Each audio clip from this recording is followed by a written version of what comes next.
राधे राधे। आप सभी को सावन महीने के इस पहले दिन में, और कोइंसिडेंस देखिए, संयोग देखिए, भगवान शिव जी के लिए कौन सा बार बताया गया है सबसे अधिक प्रिय? सोमवार। तो सोमवार से ही शुरू हुआ है इस साल सावन का महीना। तो आप सभी को, आप सभी प्रभु प्रेमियों को, आप सभी वैष्णव जनों को, क्योंकि भगवान शिव जी से बड़ा वैष्णव तो कोई है ही नहीं। वैष्णवानाम यथा शंभु, श्रीमद् भागवत महापुराण में स्पष्ट बताया गया है 12वें स्कंद के 13वें अध्याय का 16 नंबर श्लोक। भगवान के जितने भी भक्त हैं, वैष्णव हैं, उन सभी में टॉप में है कौन? हमारे प्रभु, हमारे भोलेनाथ, देवों के देव महादेव। तो आप सभी को सावन महीने में, इस सावन महीने के इस परम पवित्र अवसर पर बहुत बहुत बधाई हो, बहुत बहुत हार्दिक शुभकामनाएं। वैसे देखिए, लोग क्या समझते हैं कि हम अगर मंदिर जाएं, शिव जी को जल चढ़ाएं, दूध चढ़ाएं, बेलपत्ता अर्पित कर दें तो भगवान प्रसन्न हो जाएंगे और सभी मनोकामनाओं को पूर्ण कर देंगे। एक बात याद रखिए, प्रारब्ध में आपका जो लिखा होगा वो आपको मिलेगा ही मिलेगा। मिलना कन्फर्म है, आप भले ही पूजा करो या ना करो, प्रारब्ध में लिखा है मतलब मिलेगा, पहला चीज।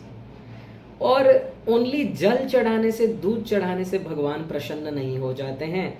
आप देखिए, लोग ऐसे हैं, बाकी कोई दिन नहीं पूछेंगे शिव जी को, जैसे ही सावन का महीना आ जाएगा वहां पर मतलब शो ऑफ करना, मतलब हम बहुत ही बड़े शिव जी के भक्त हैं, भोलेनाथ के भक्त हैं। तो देखिए, भगवान को ये क्या है? ये कपट है, अर्थात अंदर भाव नहीं है, लेकिन लोगों को दिखाने के लिए कि मैं बहुत बड़ा भक्त हूँ, संसार मुझे भक्त समझ ले। अरे संसार अगर भक्त समझ लेगा तुम्हारा कल्याण हो जाएगा क्या? भगवान जब आपको भक्त समझेंगे तभी आप भक्त कहलाने के अधिकारी हो। संसार वाले भीतर की वस्तु को नहीं जानते हैं, भीतर की स्थिति को नहीं जानते हैं, वो तो बाहर से देखेंगे। अरे यार, ये तो रोज शिव मंदिर जाता है, बैठता है 2 घंटे पूरा अपना नियम से शिव तांडव स्तोत्रम, शिव रुद्राष्टकम, शिव पंचाक्षर स्तोत्रम सभी का पाठ करता है, बहुत बड़ा भक्त है। लेकिन भीतर क्या है ये तो भगवान जानते हैं, क्योंकि भगवान अंतर्यामी है, अंतरात्मद्रिक हैं, जो आपके अंतर भावनाओं को जानते हैं, उनसे कुछ भी नहीं छिपा है। तो संसार वालों को रिझाने से आपको क्या मिलेगा भाई? थोड़ा सा सम्मान मिल जाएगा, आपको वाह वाह करेंगे, आपके सामने झुक जाएंगे, इससे कल्याण होगा? नहीं होने वाला, उल्टा और पतन हो जाएगा। क्यों? क्योंकि अहंकार बढ़ेगा इससे, और अहंकार आया मतलब लिख लीजिए, पतन शुरू हो गया। इसलिए बाबा भोलेनाथ को अगर प्रसन्न करना चाहते हो, वो बोले हैं जाओ, मना नहीं है, जल चढ़ाओ, दूध चढ़ाओ, जो आपको मन है श्रद्धा पूर्वक करो, लेकिन श्रद्धा होना चाहिए, विश्वास होना चाहिए, लोग हमें भक्त समझें ये नहीं। भगवान के सामने हम जा रहे हैं, उसी भाव से जाइए, जैसे आप हैं वैसे जाइए, दिखाने के लिए रूप बदल के मत जाइए।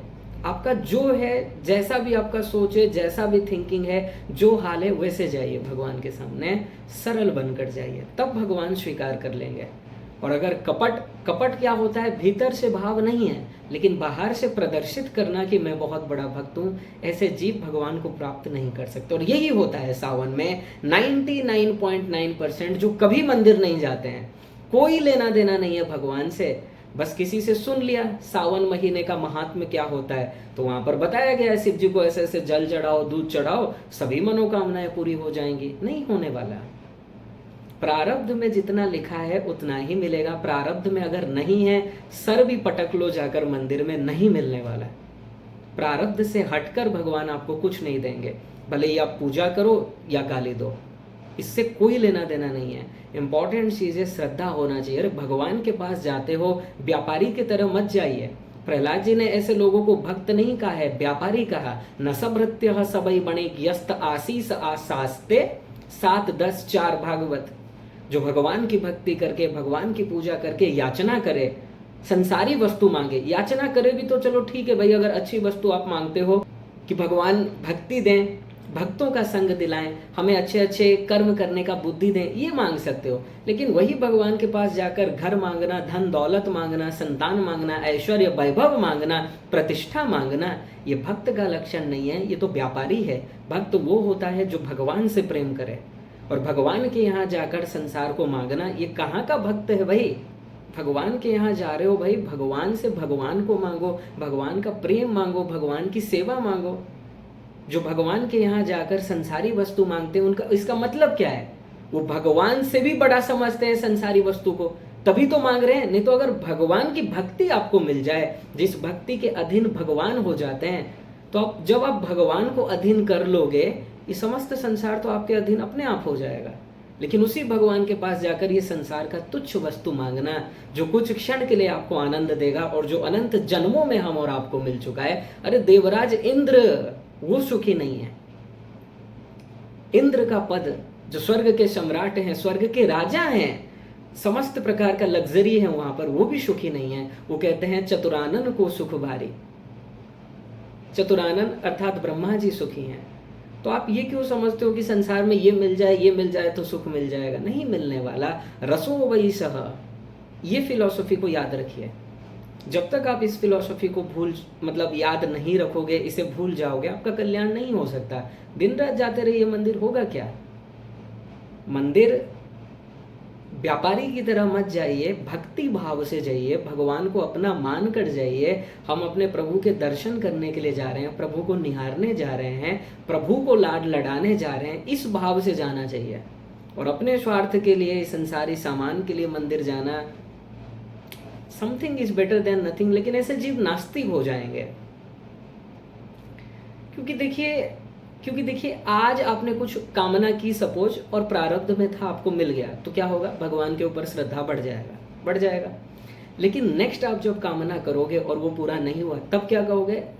क्या भगवान, इसका दिन रात हम पूजा करते थे, हमने क्या बिगाड़ा था आपका? दिन रात हम आपकी पूजा करते थे, लेकिन आपने क्या किया? हमारी बात नहीं सुनी।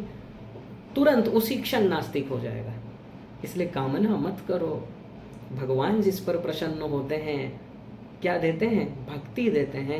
ये तुच्छ संसारी वस्तु भुक्ति मुक्ति स्पृहा यावत पिशाची हृदय वर्तते तावत भक्ति सुखम स्यात्र कथम अभ्युदयो भवेत। जब तक भुक्ति अर्थात ब्रह्मलोक तक की कामना और मुक्ति की कामना, सायुज्य साष्टि सामीप्य सालोक्य सारूप्य, ये 5 प्रकार की जो मुक्ति है, जब तक इसमें से एक भी कामना आपके मन में है, भक्ति का प्रवेश ही नहीं हो सकता। अर्थात वो दिव्य जो सुख है, भगवान का जो दिव्य सुख, वो जो दिव्य शक्ति है जिसके अधीन भगवान हो जाते हैं, वो आपको नहीं मिलेगा। मुक्ति से आनंद तो मिल जाएगा, अनलिमिटेड काल के लिए दिव्य आनंद मिल जाएगा, लेकिन वो आनंद प्रेमानंद के आगे, भक्त का जो आनंद होता है, प्रेम का जो आनंद होता है, उसके आगे नगण्य है। इसलिए मंदिर जाइए, कोई बुराई नहीं है, श्रद्धा युक्त होकर जाइए। लोगों के सामने प्रकट नहीं करना है, ठीक है? क्योंकि वो आपको कुछ नहीं देंगे, भगवान ही आपका कल्याण करने वाले हैं।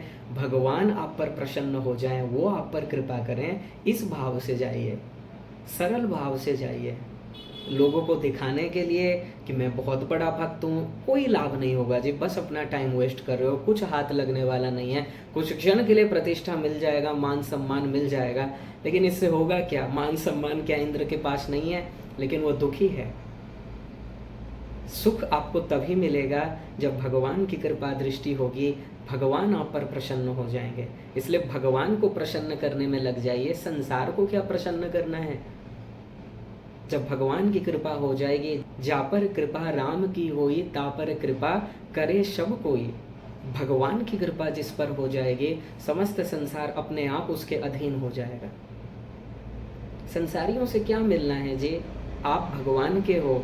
भगवान से, भगवान को अपना मानकर, अपना मानिए और भगवान से भगवान का प्रेम मांगिए, और कुछ मत मांगिए। भगवान का प्रेम, भगवान की सेवा, और ये निष्काम ही है, ये सकाम नहीं है, क्योंकि आप भगवान की सेवा मांग रहे हो भगवान की प्रसन्नता के लिए। जब आप अपनी प्रसन्नता के लिए कुछ मांगते हो, वो प्रेम नहीं है, वो स्वार्थ है। लेकिन जब आप देने की भावना रखते हो, प्रेम तो चाहिए, सेवा तो चाहिए, लेकिन आपकी प्रसन्नता के लिए, ये भाव जब आ जाए, टॉप क्लास के भक्त हैं ऐसे। और यही थी ब्रज की गोपिका, ठीक है?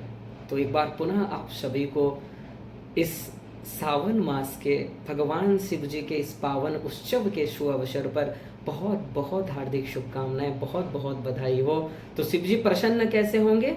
जब आप भोले बनकर जाओगे, सरल बनकर जाओगे, उनका नाम भी भोलेनाथ है। सरल बनकर जब जाओगे भगवान अपना लेंगे, और भीतर छल कपट भर के जाओगे, करोड़ों बार जाया करो मंदिर, कोई लाभ नहीं होगा। राधे राधे।